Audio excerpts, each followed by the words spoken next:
উট পাখি, আমি চিঠি লিখলাম, এই চিঠি নিয়ে তুমি রানী বিলকিসের দেশে চলে যাইবা, সাবা শহরে চলে যাইবা, রানী বিলকিসের নিকট আমার লিখিত চিঠিগুলো দিবা। চিঠি দিয়ে তারপর তুমি ফালকি চিঠি নিক্ষেপ করবা। সুম্মা তাওয়াল্লা আনহুম, তারপর তুমি ফিরে চলে আসবা না, একটু দূর দাঁড়িয়ে দাঁড়িয়ে তুমি দেখবা, দূরে বসে দেখবা, দূর থেকে দেখবা ফানজুর মাযা ইয়ারজিউন, চিঠি সম্পর্কে তাদের অবিকল কি, চিঠি সম্পর্কে তাদের ধারণা কি, তুমি দূর থেকে লক্ষ্য করে দেখবা, চিঠি পালায়া আসবা না। রানী বিলকিস যেই প্রাসাদে থাকতো, প্রাসাদের পিছনে, প্রাসাদ পশ্চিম পাশে হলো 300টি জানালা, পূর্ব পাশে হলো 360টি জানালা। রানী বিলকিস সকালবেলা যখন সূর্য ওঠে, সূর্যের আলো যখন জানালা দিয়ে তার প্রাসাদে প্রবেশ করে, তখন সে সূর্যের আলোর পূজা করে। আবার সূর্যটা যখন পশ্চিম আকাশে চলে যায়, সূর্যের আলো যখন পশ্চিম দিকে জানালা দিয়ে এসে সূর্যের আলো যখন ভিতরে প্রবেশ করে, তখন সে সূর্যের পূজা করত। আলহামদুলিল্লাহ, আলহামদুলিল্লাহ নাহমাদুহু ওয়া নাস্তাঈনুহু ওয়া নাস্তাগফিরুহু ওয়া নু'মিনু বিহি ওয়া নাতাওয়াক্কালু আলাইহি ওয়া নাউযু বিল্লাহি মিন শুরুরি আনফুসিনা ওয়া মিন সাইয়্যাতি আ'মালিনা। মান ইয়াহদিহিল্লাহু ফালা মুদিল্লা লাহু ওয়া মান ইউদ্লিল ফালা হাদিয়া লাহু। ওয়া আশহাদু আল্লা ইলাহা ইল্লাল্লাহ ওয়াহদাহু লা শারীকা লাহু ওয়া আশহাদু আন্না মুহাম্মাদান আবদুহু ওয়া রাসূলুহু আরসালাহু বিল হাক্কি বাশীরান ওয়া নাযীরা ওয়া দাঈয়ান ইলাল্লাহি বিইذনিহি ওয়া সিরাজাম মুনীরা। আম্মা বা'দ, আউযু বিল্লাহি মিনাশ শাইতানির রাজীম। বিসমিল্লাহির রহমানির রহিম। ওয়া মান শাকারা ফাইন্নামা ইয়াশকুরু লিনাফসিহি ওয়া মান কাফারা ফাইন্না রাব্বী গনিয়্যুন কারীম। সাদাকাল্লাহু মাওলানাল আযীম। আল্লাহুম্মা সাল্লি আলা মুহাম্মাদ ওয়া আলা আলি মুহাম্মাদ কামা সাল্লাইতা আলা ইব্রাহিম ওয়া আলা আলি ইব্রাহিম ইন্নাকা হামিদুম মাজিদ। اللهم بارك على محمد وعلى آل محمد كما باركت على إبراهيم وعلى آل إبراهيم إنك حميد مجيد। আল্লাহ তাআলা আমাদেরকে জুমার নামাজ পড়ার জন্য মসজিদে আসার বসার তৌফিক দান করেছেন, এই জন্য আমরা শুকরিয়া আদায় করি আলহামদুলিল্লাহ।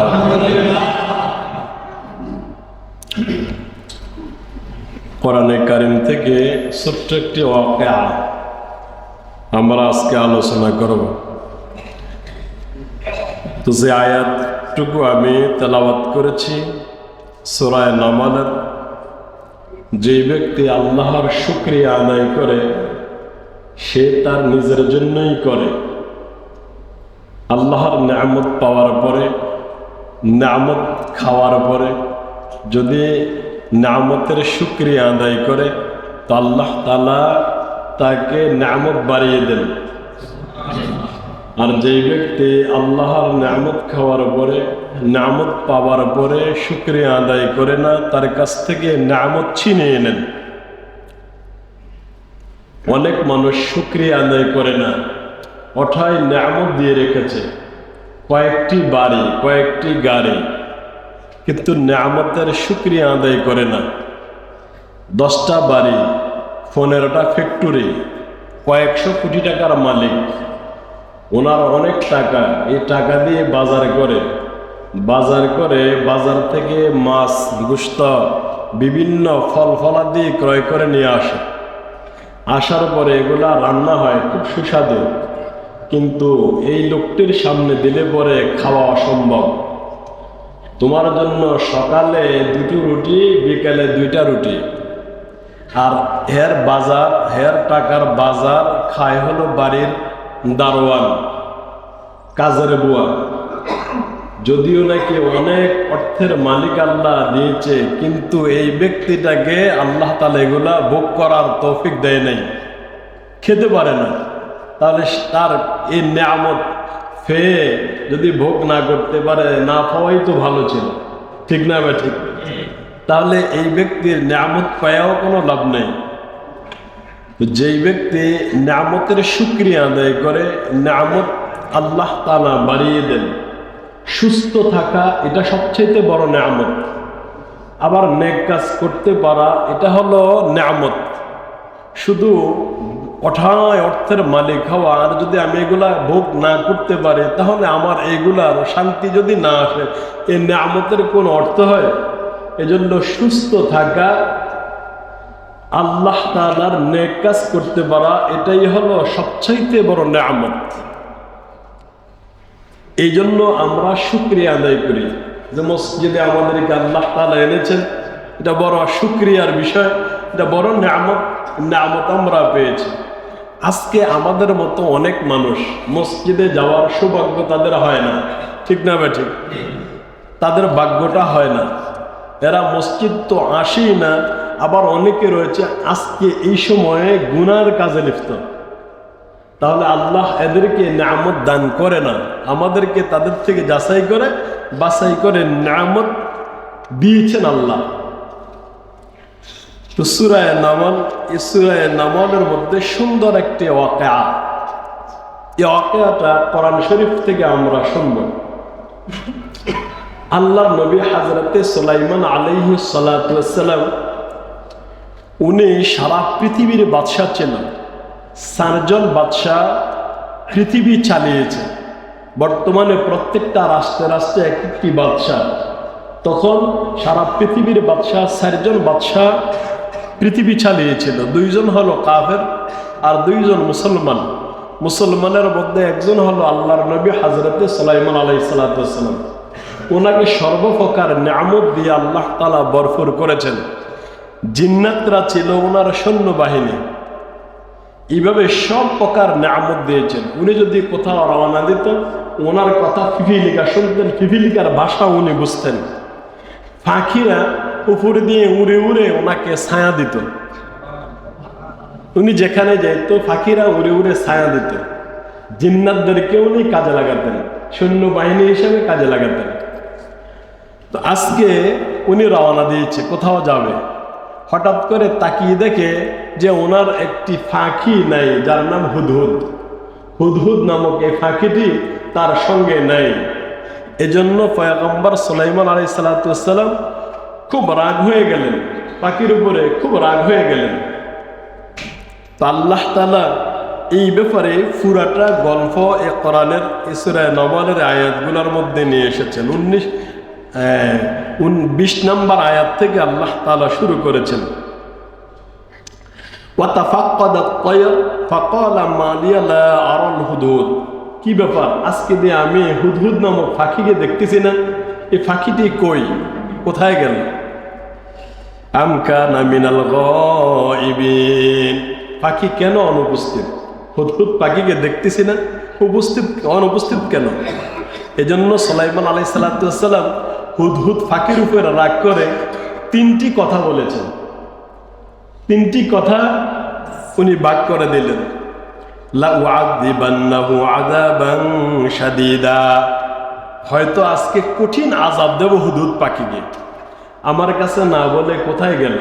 2 নাম্বার, আওলা আযবাহান্নাহু, অথবা তাকে আজকে জবাই করব। হুদহুদ পাখিকে না থাকার কারণে হয়তো জবাই করব, নয়তো কঠিন শাস্তি দেব তাকে। আও লা ইয়াতিয়ান্নি বিসুলতানিম মুবিন, না হয়তো সে যেই জায়গায় গিয়েছে স্পষ্ট কারণ বর্ণনা করতে হবে। যদি স্পষ্ট কারণ বর্ণনা না করে তা আযাব দেব বা জবাই করব। তাহলে তিনটি কথা দিলেন হুদহুদ পাখির উপর। হুদহুদ পাখি কোথাও থেকে আসতেছিলেন, ইতিমধ্যেই চলে এসেছে। তো আসার পরে অন্যান্য পাখিরা হুদহুদ পাখিকে বলে, তোমার উপরে পয়গম্বর আজকে খুব ক্ষিপ্ত, তুমি কোথায় গিয়েছ না বলে কোথায় থাকো, কি করো? ফামাকাসা গায়রা বাঈদ, কিছুক্ষণ পরেই হুদহুদ পাখি চলে এসেছে। ফাকালা আহাততু বিমা লাম তুহিত বিহি ওয়াজিতুকা মিন সাবাইন বিনাবাইন ইয়াকিন। হুদহুদ পাখিকে ডেকে বললেন, পয়গম্বর সুলাইমান আলাইহিস সালাতু ওয়াস সালাম, কি ব্যাপার, তুমি কোথায় গেলা? না বলে কোথায় গেলা?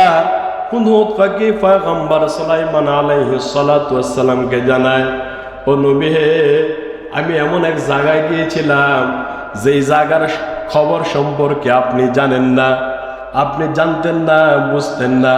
এমন একটি দেশে আমি গেলাম, ওখান থেকে আমি নতুন নতুন খবর আপনার জন্য নিয়ে আসলাম। হুদহুদ পাখি এমন একটি পাখি ছিল, উনি আকাশে উঠত, উড়ার পরে সুলাইমান আলাইহিস সালাম যেখানে যাইত ওখানে অবস্থান করতে হলে পানির প্রয়োজন। তো হুদহুদ পাখি আকাশ থেকে মাটির কত গভীরে সব পানি আকাশ থেকে দেখত, কোথায় কোন গভীরে কতটুকু পানি, এবং কি পানি ওখানে যদি অবস্থান করে পানি হবে কিনা।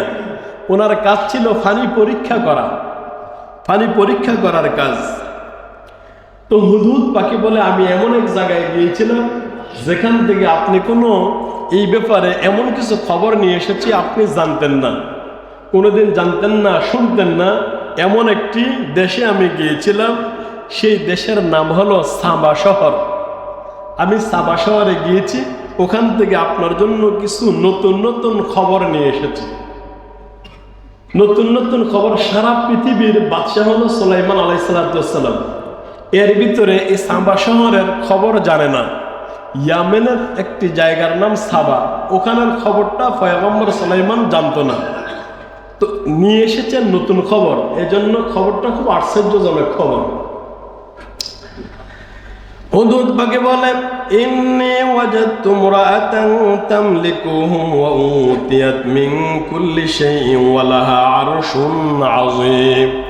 ও পয়গম্বর সুলাইমান আলাইহিস সালাম, আমি এমন একটি দেশে গিয়েছিলাম, ওই দেশের মধ্যে সব কিছু আল্লাহ তাআলা দিয়েছেন। দেশের শাসন করে একজন মহিলা, এই মহিলার নাম হলো রানী বিলকিস। রানী বিলকিস এই দেশটাকে শাসন করে, সব কিছু আল্লাহ তাআলা তাদেরকে দিয়েছেন। আপনি জানেন কিনা, এই মহিলার জন্য রয়েছে বিশাল বড় একটি সিংহাসন। উনি সিংহাসনের মালিক, উনি এই সিংহাসনে বসে সাবা শহরকে এইভাবে সাবা শহর চালায়। পয়গম্বর সুলাইমান আলাইহিস সালাতু ওয়াস সালামকে আরো কিছু তথ্য দেয়, ওই দেশের বাদশা হলো একজন মহিলা। আপনি জানেন কিনা, ওয়াজাদতুহা ওয়া কওমাহা, আমি ওই মহিলাকে পেয়েছি এবং কি ওই দেশের মানুষগুলাকে পেয়েছি এমন অবস্থায়, ইয়াসজুদুনা লিশ-শামসি মিন দুনিল্লাহ, এরা আল্লাহকে সিজদা করে না, এরা সূর্যকে সিজদা করে। আল্লাহর ইবাদত করে না, এরা সূর্যের ইবাদত করে, সূর্যকে সিজদা করে। যখন সূর্য পূর্ব আকাশে উদিত হয় তখনও সূর্যকে সিজদা করে, যখন আবার পশ্চিম আকাশে অস্ত চলে যায় তখনও কিন্তু সূর্যের পূজা তারা করে, তারা আল্লাহর ইবাদত করে না। ওয়াযায়্যানা লাহুমুশ শাইতান, আর শয়তান আমালাহুম, এদের আমলগুলোকে এইভাবে আক্রান্ত করে রেখেছে। শয়তান যেদিকে যায়, যেদিকে চালায় ওদিকে এরা চলতে চায়। শয়তান এদেরকে মন করে ফেলেছে। ফাসাদ্দাহুম আনিস সাবিল ফাহুম লা ইয়াহতাদুন, তারা সৎ পথ পায় না, সৎ পথ থেকে শয়তান এদেরকে বিচ্যুত করে রেখেছে, এরা এই জন্য হেদায়েত পায় না। তারপরের একটি আয়াত, এই আয়াতটা যে পড়ে যে শুনে উভয় দল সেজদা দিতে হয়। আমরা অনেক, এই জন্য আমরা সেজদা দিতে পারবো না, এই জন্য আয়াতটা আমি পড়বো না, শুধু তরজমাটা করে দিই। তরজমার মধ্যে কি লিখেছে? হুদহুদ পাখি ডেকে বলে, ওগো পয়গম্বর সুলাইমান আলাইহিস সালাতু ওয়াস সালাম, কেন মানুষগুলো আল্লাহ তাআলাকে সিজদা দেয় না? অথচ আল্লাহ তাআলা দুনিয়া এবং আসমান এবং জমিনের গোপন বিষয়গুলো প্রকাশ করে দেয়। তুমি যা গোপন করো তাও আল্লাহ জানে, আবার যা তুমি প্রকাশ করতে চাও তাও আল্লাহ জানে। আল্লাহ পাক রব্বুল আলামিন হলেন তোমার অভিভাবক, আল্লাহ তাআলা আরশে আজিমের মালিক। কেন মানুষরা আল্লাহ তাআলার সিজদা করে না? আল্লাহর জমিনে থাকে, আল্লাহর নিয়ামত খায়, আল্লাহর নিয়ামত সে সারা দিন রাত অতিবাহিত করে, তারপরও কেন ওই রব্বে কারিম থেকে গাফেল? রব্বে কারিমকে কেন তারা সিজদা করে না? একটা হুদহুদ পাখি, তার বাসা যদি এমন হয়, তাহলে মানুষের বাসা কি হওয়া দরকার? আল্লাহকে সিজদা করে না। মা গররাকা বিরাব্বিকাল কারীম, কেন মানুষ আল্লাহর কাছ থেকে মুখ ফিরিয়ে নেয়, অন্য কোথাও চলে যায়? অথচ রব্বে কারীম মানুষ যা চাওয়ার আগে আগে আল্লাহ মানুষের জন্য ব্যবস্থা করে রাখে। উনি হলো রব্বে কারীম, চাওয়ার আগে আগে আল্লাহ তাআলা সব ব্যবস্থা করে রাখে। আল্লাহ পাক রব্বুল আলামিন এমন আল্লাহ, এমন রব। বান্দা, আমি আল্লাহ তাআলা ঘুমাই নাই। গভীর রাত্রিতে যদি তোমার পেট ব্যথা হয়, তোমার যদি অসুখ শুরু হয়ে যায়, আমি আল্লাহ তাআলাকে ডাকবা। যদি আমি ঘুমাই, তোমার ডাকে কে সাড়া দিবে? তোমার জন্য আমি সব সময়ের জন্য প্রস্তুত। তারপরও কেন আমি আল্লাহকে তোমরা সিজদা দাও না? শুধু দুনিয়ার মধ্যে আমরা অলস হয়ে কাটাই, আল্লাহকে আমরা চিনতে চাই না যে আল্লাহ আমাদেরকে বানিয়েছে।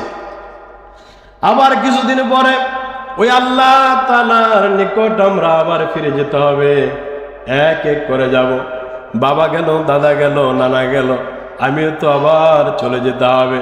প্রত্যেকটা বস্তুর, প্রত্যেকটা সময়ের, প্রত্যেকটা কাজের হিসাব আল্লাহর কাছে দিতে হবে। এটা জানি, তারপরেও আমরা কেন যেন গাফেল, রব্বে কারিম থেকে কেন যেন আমরা গাফেল।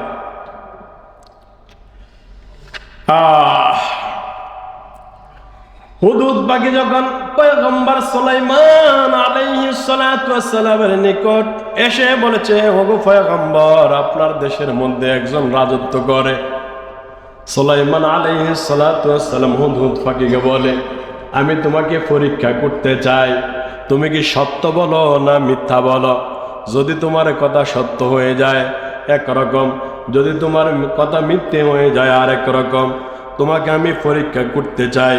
ক্বালা সানানজুরু আসাদাক্তা আম কুনতা মিনাল কাযিবিন, তুমি কি সত্য কথা বলো না মিথ্যা বলো? তাহলে তোমাকে কাজ করতে হবে, তুমি একটু কাজ করতে হবে। কি? সুলাইমান পয়গম্বর একটা চিঠি লিখলেন, চিঠির মধ্যে একেবারে সীমিত আকারে ভাষা লিখলেন, ছোট্ট একটি চিঠি লিখে হুদহুদ পাখিকে ডাকে, ইযহাব বিকিতাবি হাযা ফালকিহি ইলাইহিম। ও হুদহুদ পাখি, আমি চিঠি লিখলাম, এই চিঠি নিয়ে তুমি রানী বিলকিসের দেশে চলে যাইবা, সাবা শহরে চলে যাইবা। রানী বিলকিসের নিকট আমার লিখিত চিঠিগুলো দিবা। চিঠি দিয়ে তারপর তুমি ফালকি, চিঠি নিক্ষেপ করবা। সুম্মা তাওয়াল্লা আনহুম, তারপর তুমি ফিরে চলে আসবা না। একটু দূর দাঁড়িয়ে দাঁড়িয়ে তুমি দেখবা, দূরে বসে দেখবা, দূর থেকে দেখবা। ফানজুর মাযা ইয়ারজিউন, চিঠি সম্পর্কে তাদের অবিকল কি, চিঠি সম্পর্কে তাদের ধারণা কি, তুমি দূর থেকে লক্ষ্য করে দেখবা। চিঠি পালায়া আসবা না। রানী বিলকিস যেই প্রাসাদে থাকতো, প্রাসাদের পিছনে প্রাসাদ পশ্চিম পাশে হলো 300টি জানালা, পূর্ব পাশে হলো 360টি জানালা। রানী বিলকিস সকালবেলা যখন সূর্য ওঠে, সূর্যের আলো যখন জানালা দিয়ে তার প্রাসাদে প্রবেশ করে, তখন সে সূর্যের আলোর পূজা করে। আবার সূর্যটা যখন পশ্চিম আকাশে চলে যায়, সূর্যের আলো যখন পশ্চিম দিকে জানালা দিয়ে এসে সূর্যের আলো যখন ভিতরে প্রবেশ করে, তখনও সে সূর্যের পূজা করত। হুদহুদ পাখি সিটি মুখে নিয়ে ঠোঁটে নিয়ে এইভাবে চলে যায় রানী বিলকিসের দেশে। যেই জানালা দিয়ে এইভাবে সূর্যের আলো প্রবেশ করে, ওই জানালা দিয়ে সোজা রানী বিলকিসের প্রাসাদে ঢুকে যায়। রানী বিলকিস শুয়ে শুয়ে আরাম করে। এমতো অবস্থায় ঠোঁট থেকে সিটিটা রানী বিলকিসের বুক বরাবর নিক্ষেপ করে হুদহুদ পাখি পিছনে চলে আসছে। এসে দেখে কি করে রানী বিলকিস সিটিটা পেয়ে কি করে।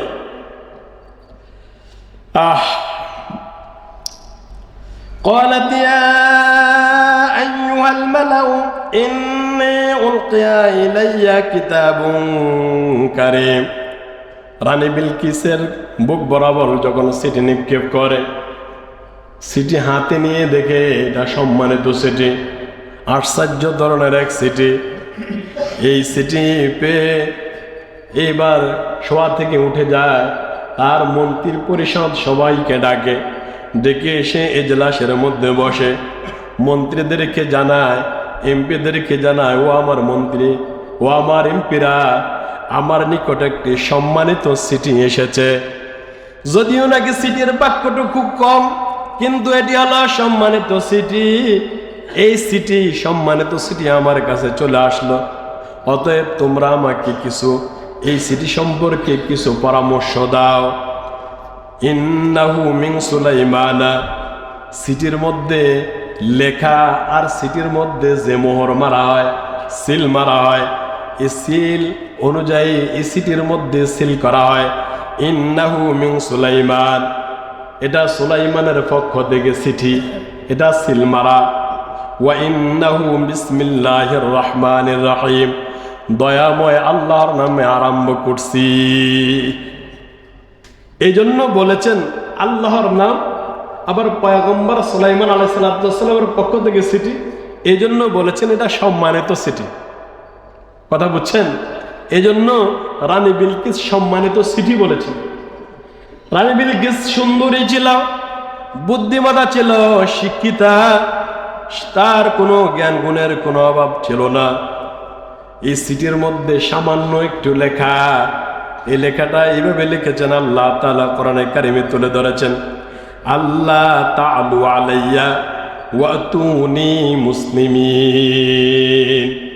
অহংকার করবা না, অহংকার করে আমাকে অমান্য করবা না, সোজা আনুগত্য হয়ে আমার নিকট চলে আসো। শুধু এতটুকুই বলেছে, চিঠিতে লিখেছে। এরা সম্মানিত চিঠি, পয়গম্বর সুলাইমান আলাইহিস সালামের পক্ষ থেকে চিঠি, আর অহংকার করে আমাকে অস্বীকার করবা না। অতএব তুমি আমার নিকট চলে আসো, চলে আসতে হলে আনুগত্য করবা। এবার দেখেন চিঠির মধ্যে লেখাটা একেবারে ছোট না, ছোট্ট চিঠি।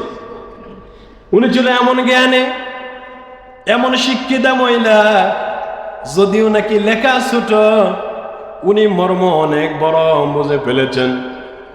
এইবার উনি ওনার মন্ত্রী পরিষদেরকে ডেকে বলেন, ও আমার মন্ত্রীরা, ও আমার এমপিরা, ক্বালাত ইয়া আইয়ুহাল মালাউ আফতুনি ফি আমরি, ও আমার মন্ত্রীরা, ও আমার এমপিরা, তোমরা আমাকে এই চিঠি সম্পর্কে কিছু পরামর্শ দাও, আমি কি করতে পারি।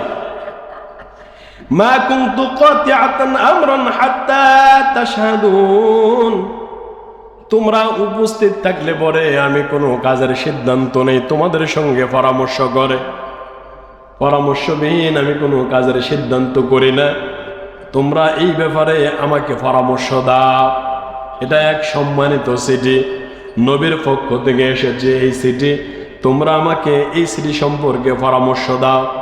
এরা পরামর্শ দেয়, ক্বালু তারা বলে নাহনু উলু কুওয়াতিন ওয়া উলু বাসিন শাদীদ, আমরা অনেক শক্তিশালী একটি দল, আমরা বীর যোদ্ধা, আমরা একটি শক্তিশালী দল, বীর যোদ্ধা। যদি কোনো বাদশার বিরুদ্ধে লড়াই করার জন্য আপনি আমাদেরকে হুকুম করেন, সঙ্গে সঙ্গে আমরা লড়াইতে চলে যাব। আমরা বীর যোদ্ধা, আমরা একটি শক্তিশালী দল, আমাদের সঙ্গে কেউ পারবে না।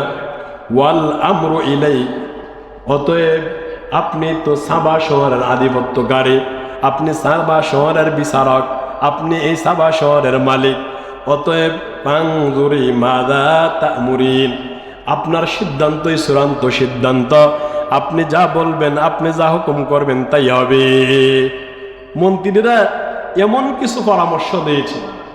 এবার দেখেন এই রানী বিলকিসের বুদ্ধি কত, কত জ্ঞানের অধিকারী, বুদ্ধি কত। قالت إن الملوك إذا دخلوا قرية, রানী বিলকিস বলে কোন রাজা বাদশাহ যদি কোনো গ্রামের মধ্যে চলে যায়, কোনো জনপদে চলে যায়, জনপদে যদি ঢুকে ওই জনপদরা তছনছ করে দেয়। দুই রাজা যুদ্ধ হলে যেই জায়গায় যুদ্ধ হয় তছনছ হয়ে যায় না, তছনছ হয়ে যায়। রাজা রাজার জায়গায় ঠিক থাকে, প্রজারা কষ্ট পায়, বাড়িঘর শেষ হয়ে যায়। যেমন ফিলিস্তিনের দিকে তাকান, সব শেষ। আল্লাহু আকবার। قالت إن الملوك إذا دخلوا قرية أفسدوها, তারা ফাসাদ সৃষ্টি করে সব এইভাবে ধ্বংস করে যায়, ধ্বংস হয়ে যায়। রাজারা যেখানে যায় তছনছ হয়ে যায়। ওয়াজআলু আ'ইজ্জাতা আহলিহা আযিল্লা, ওখানের সম্ভ্রান্ত পরিবারের লোকগুলো বেজ্জতি হয়ে ওখান থেকে বের হয়ে যায়। কেউ তো হত্যা হয়, কেউ কতল হয়, কাউকে জেলে ঢুকানো হয়, কাকে আবার বাড়ি ছাড়া করা হয়। সম্ভ্রান্ত পরিবারের লোকগুলা এইভাবে রাজা বাদশারা জেনে যুদ্ধ করে, ওই জায়গার অবস্থা এরকম খারাপ হয়ে যায়। ওয়া কাযালিকা ইয়াফআলুন, যদি সুলাইমান আলাইহিস সালাতু ওয়াস সালাম আমার দেশে এইভাবে সৈন্যবাহিনী পাঠায়, তাহলে আমাদের দেশটাও এমন হবে, আমাদের দেশটাও এমন হয়ে যাবে। তো উনি ওনার বুদ্ধিমতো একটি কাজ করেছে, সুন্দর একটি বুদ্ধি বের করেছে কি করা যায়। রানী বিলকিস মন্ত্রী পরিষদ রেখে বলেন ওয়া ইন্নী মুরসিলাতুন ইলাইহিম বিহাদিয়াতিন, আমি আমার দূত পাঠাতে চাই, দূত পাঠাতে চাই, দূতের মাধ্যমে কিছু হাদিয়া, কিছু উপঢৌকন নিয়ে আমি এইভাবে দূত পয়গম্বর সুলাইমান আলাইহিস সালাতু ওয়াস সালামের দরবারে পাঠাতে চাই। দূত যখন হাদিয়া নিয়ে যাবে, যদি হাদিয়াগুলো রাখে তাহলে উনি বাদশাহ, হাদিয়াগুলো যদি ফেরত দেয় তাহলে উনি নবী। যদি দূতের সঙ্গে হাসি মুখে কথা বলে তাহলে নবী, যদি রাগ দেখায় তাহলে বাদশাহ। রানী বিলকিস উনি জানতে চায় বাদশাহ না নবী, আর বাদশাহ হলে কেমন বাদশাহ, শক্তিশালী না ওনার সঙ্গে যুদ্ধ করে পারা যাবে। এজন্য হাদিয়া দিয়ে পাঠালেন। ইয়ারজিউল মুরসালুন, যদি যখন আবার দূত ফিরে আসবে তখনই তো আমি দূত থেকে সবগুলো জানতে পারবো কি অবস্থান, ওখানের অবস্থান কি, যুদ্ধ করা যাবে না যুদ্ধ করা যাবে না, ওখানের অবস্থান আমি সব জানতে পারবো।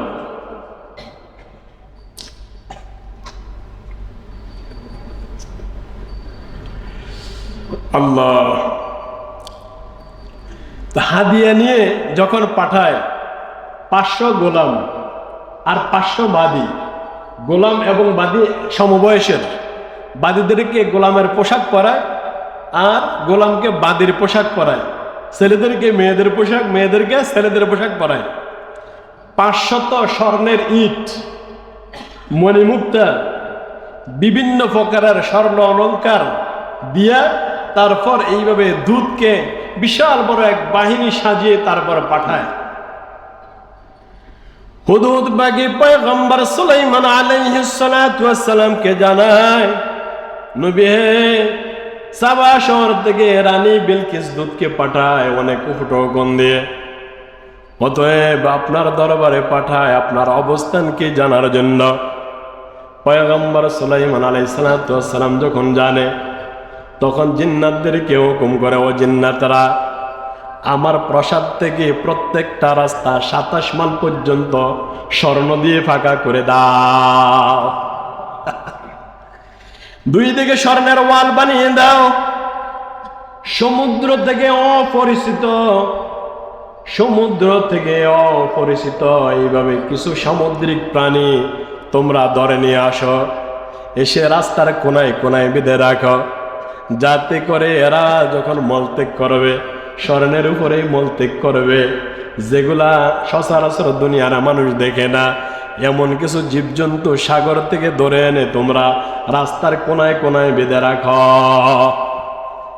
আর তোমাদের সন্তানদেরকে, জিন্নাতদেরকে হুকুম করেছেন, ও জিন্নাতরা, তোমাদের সন্তানদেরকে রাস্তার দুই পাশে দাঁড় করিয়ে দাও। আরেকটি কাজ করবা, শুনেছিলাম এরা 500টি স্বর্ণের ইটা নিয়ে আমার দেশে আসতেছে। তোমরা এক কাজ করবা, রাস্তাগুলো যখন স্বর্ণ দ্বারা তোমরা ফাঁকা করে দিবা, তখন জায়গায় জায়গায় থেকে তোমরা একটা একটা ইট করে, যাতে 500টা ইট খালি থাকে, খালি রেখে দিবা। 500টা ইটের জায়গা খালি। এখন দূত রানী বিলকিস এলাকা ছেড়ে যখন সুলাইমান পয়গম্বরের এলাকায় ঢুকে, এদের মাথায় তো স্বর্ণ। এখন দেখে, আমরা তো স্বর্ণ নিয়ে এসেছি, এই দেশের রাস্তা দিয়ে স্বর্ণ দিয়ে ফাঁকা। এমন কিছু আশ্চর্য প্রাণী জায়গায় জায়গায় বাধা, এমন কোন প্রাণী আমরা দেখি না। এরা জিন্নাতদেরকে দেখে এরা ভয় পায়। জিন্নাত বিশাল বড় বড়, সুলাইমান পয়গম্বরের সৈন্য, এদের সন্তানরাও আমাদের থেকে বড়, এরা রাস্তার দুই পাশে দাঁড়িয়ে রয়। এই আশ্চর্য এক কাহিনী। এরা লক্ষ্য করে দেখে, আরে জায়গায় জায়গায় দিয়ে স্বর্ণের ইটা, ঠিক আমাদের ইটাগুলা যেরকম নাকি ছোট, যেরকম বড়, যেরকম সাইজের, খালি জায়গাটা এক ইটার জায়গা খালি, ঠিক এরকম সাইজের। এরা গণা শুরু করেছে, যেই রোডে যায় ওই রোডে গণতেছে, আমাদের সঙ্গেও এটা হলো 500, খালি জায়গা হলো 500। এখন মানুষ তো ভাববে আমরা চোর, রাস্তার ইটা নিয়ে এসেছি। এক কাজ করো, ইটাগুলা, স্বর্ণের ইটাগুলা জায়গায় জায়গায় বসায় দাও, আমরা চোর হওয়ার প্রয়োজন নাই। আহা, যেতে যেতে পয়গম্বর সুলাইমান আলাইহিস সালাতু ওয়াস সালামের নিকট দূত চলে যায়। সুলাইমান আলাইহিস সালাতু ওয়াস সালামের সঙ্গে কথা হয়। পয়গম্বর সুলাইমান বলেন, ফালাম্মা জাআ সুলাইমান, সুলাইমান আলাইহিস সালাতু ওয়াস সালামের নিকট যখন চলে যায়, ক্বালা আতুমিদ্দুনানি বিমাল, তোমরা কি আমারে মাল দিতে আসছো? স্বর্ণ অলংকার দিতে আসছো? মণিমুক্তা হীরা জহরত দিতে আসছো?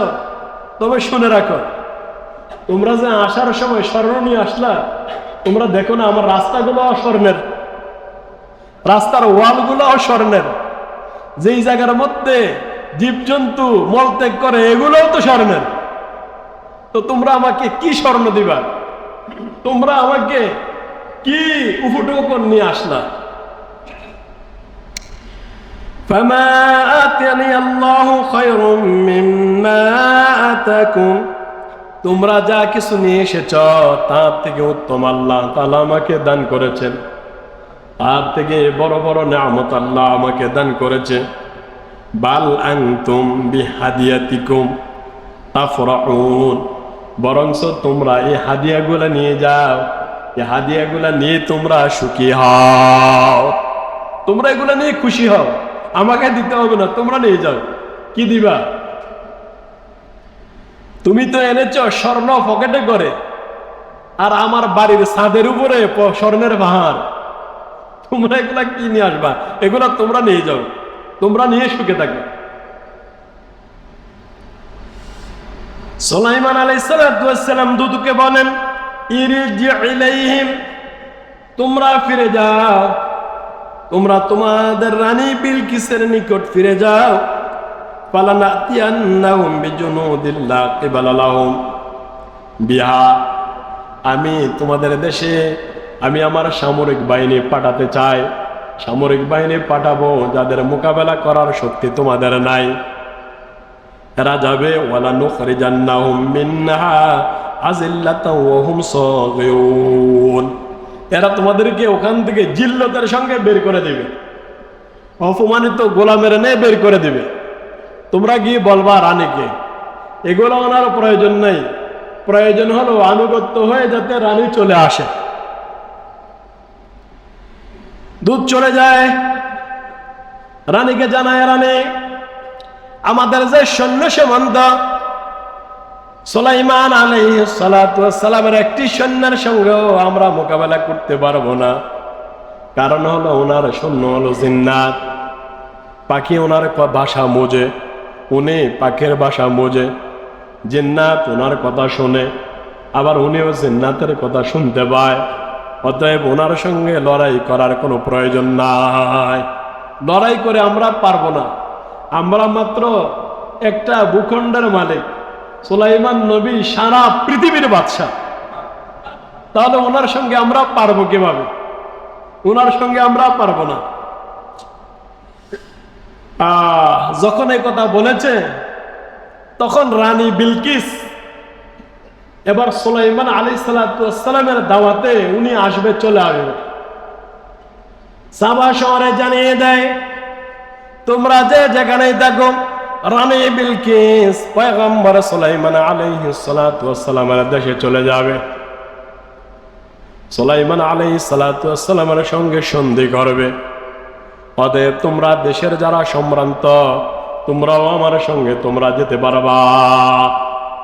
মন্ত্রী ম্যাজিস্ট্রেটদেরকে নিয়েছে, দেশের সম্ভ্রান্ত মানুষদেরকেও নিয়ে এবার রানী বিলকিস রওনা দিয়েছে সুলাইমান আলাইহিস সালাতু ওয়াস সালামের এলাকায়। যেইমাত্র হুদুদ আবার পয়গম্বর সুলাইমান আলাইহিস সালাতু ওয়াস সালামকে জানায়, রানী বিলকিস অসংখ্য মানুষকে নিয়ে আপনার দেশের দিকে রওনা।